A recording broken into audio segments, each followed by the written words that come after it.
Welcome back guys. The popular open world gacha game Wuthering Waves is now available on Steam Store along with its anniversary edition update in the form of version 2.3 that adds a lot of new content to the game, including 5-star characters, weapons, story content, endgame challenges, login rewards, limited time activities, and double drop events. Now they have also expanded 120 FPS mode support for a wide range of hardware. 120 FPS mode setting is available even on my 6-year-old RTX 2070 Super GPU. In this video, I'll also show you how to use DLSS for transformer model. The game comes with an older version of DLSS upscaler, version 3.7.2. We'll also show you how to use DLAA. We'll simply use Nvidia app to override DLSS upscaler. Show you the system requirements. The recommended CPU for the game is Ryzen 5700. My PC has a Ryzen 5700X3D. Recommended GPU RTX 2060. My PC has an RTX 2070 Super GPU. This game uses Unreal Engine 4 and you can use OptiScaler mod, but I would not recommend using the mod as it comes with a big risk of getting your account banned. Yes, you heard it right. In order to activate the transformer model of DLSS 4, just need to set the model preset to K. I'll be using DLSS debug overlay to verify these details. In order to enable this overlay, I'll just execute the registry code provided by emus. Copy these lines. Create a new text file anywhere on your PC. Name it anything you want. I'll just name it as overlay. Change the extension from .txt to .reg. Hit enter. Right click. Open with notepad. Paste the lines here. Click on file, click on save, close and run this registry file. This will enable the DLSS debug overlay. If you want to disable the overlay, just replace the number 4 here with 0 like this. Click on file, click on save, close and run this registry file. I'll revert the change as I want to enable the DLSS debug overlay. Right click, open. Okay, that's it. Now I'll show you how to override DLSS upscaler using Nvidia app. Open the application, click on graphics here, click on the 3 dots, click on refresh. This will show you all of the games installed on your PC. In this list, look for Wuthering Waves. There it is. Now we need to open DLSS override model preset settings. Click on the pencil icon next to it. Select the second option here, use different settings for each DLSS technology. Click on the drop down bar below super resolution and select latest. That's it. This game does not support DLAA, but you can force enable it via Nvidia app. In order to do it, you just need to open DLSS override super resolution setting. Click on the pencil icon next to it. Click on the drop down bar below mode and select DLAA. Click on apply. Now you just need to enable DLSS upscaler setting from the game settings. This will enable DLAA. It does not matter which quality preset of DLSS upscaler you select. I'll just disable DLAA as I don't want to use it.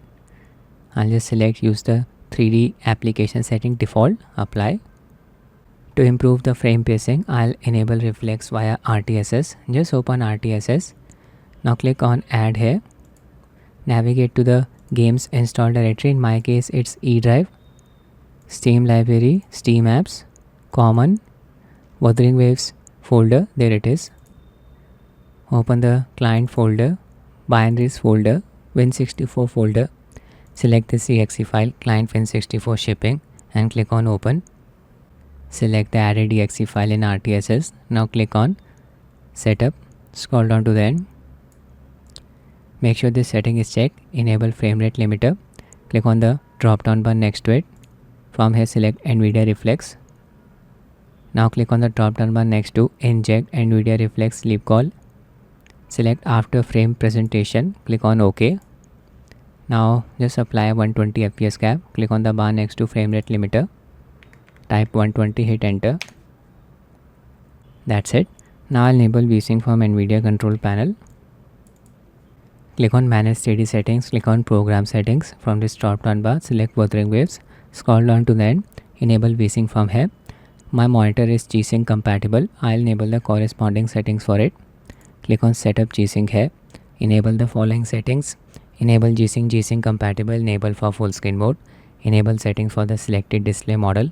Make sure VRR is enabled on your monitor if it supports it. I'll also enable G-Sync compatible indicator, optional setting. Click on display here and check this setting, G-Sync compatible indicator. Launch the game. In-game settings, display mode set to full screen, full HD resolution. Frame rate set to 120. VSYNC off. I have maxed out the settings high to ultra high. Effects enabled. Motion blur disabled. Anti-aliasing on, bloom disabled. Crowd density high. These effects enabled. Cutscene mode set to full screen. Nvidia DLSS on. Super resolution set to quality. Sharpening slider is available. You can increase or decrease the sharpness if you want. Ray tracing off. I'll be testing the game in the region of Rinascita. First Ragunna city. There's Rover. I'll be running around Ragunna city like a madman. Lot of non-playable characters here. Good for testing the game. Keep an eye on the FPS counter and the frame pacing graph. We are getting close to 120 FPS. That's good to see. GPU load 82%. Not hitting the GPU bottleneck. Check out the DLSS debug overlay in the bottom left corner. Version of the upscaler 310.2.1. So Nvidia app method of overriding the upscaler work. Render preset used is K. This is the transformer model of DLSS upscaler. Auto exposure setting is on. Base resolution 720p. Upscale to full HD resolution. VRAM usage is slightly below 5 GB, so that's good to see. I am from India. Using the game's SEA based servers, getting a ping of around 107 milliseconds. What happened there? I fell into this small opening right next to the fountain. The water around the city looks beautiful. Good 1% lows in the city of Ragunna. Just a few hitches here and there. This is the game running with maxed out settings after all. I remember testing the launch version of this game. It had major performance issues, traversal stutters. The game is in a much better state now.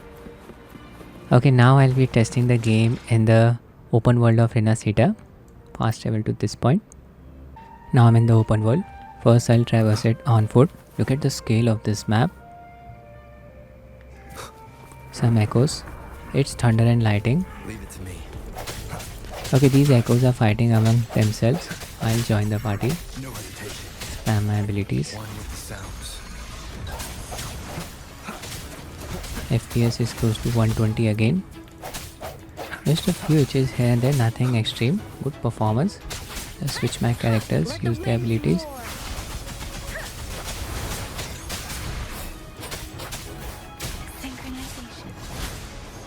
Third character. Embracing change. Endless reverberation. These echoes are not going down easily. Okay, time to bail.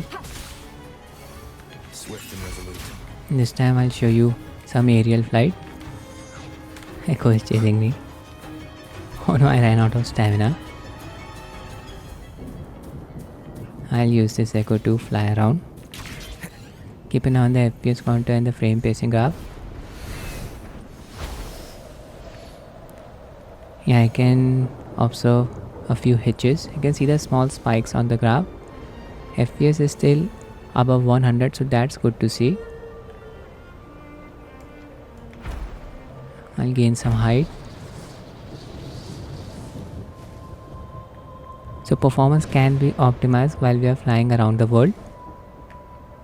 Observing some thunder and lightning. Oh no, I ran out of stamina. Time to glide to safety. In the background you can see some action going on. It's a big open world with dynamic activities. Echoes are fighting among themselves. Leave it to me. Okay, so now I'll test the game with ray tracing on. One with the sounds. My GPU may be able to handle it as we are not hitting the GPU bottleneck here. We'll see.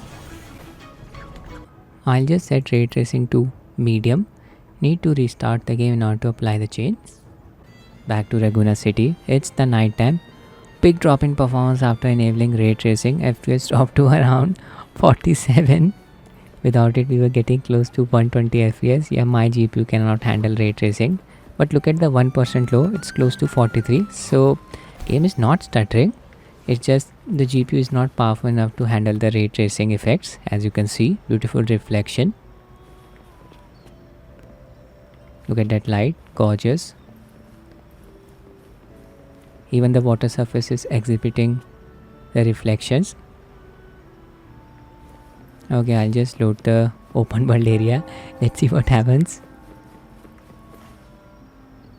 Now we're in the open world. FPS is close to 50. And just explore the areas. Echoes fighting among themselves. I'll just ignore them for the time being. Okay, I'll just fly around. Now the game may stutter. Tested the game even on my ROG LI. While flying around, game always exhibited some stuttering. Animation quality is looking a bit jarring. If you really want to use ray tracing on an older GPU, better to drop the graphics settings first. You can also use a lower quality preset of DLSS upscaler like balance. Now the reason for not using OptiScaler mod in this game is that it comes with a risk of getting banned. This game comes with an anti-cheat implementation which prevents the game from starting with the mod installed, and then it will scan for the mods and hacks on your PC, and based on that will decide whether to ban your account or not. I was expecting more stuttering in the open world area. Engage in combat, spam my abilities and skills. So good to see Nvidia app method of overriding DLSS upscaler working in this game. Manually updating DLSS upscaler's DLL file also comes with a risk of getting our account banned, but using Nvidia app method is completely safe. So that's it with the video guys. I hope you find it useful. Thanks for watching and have a nice day.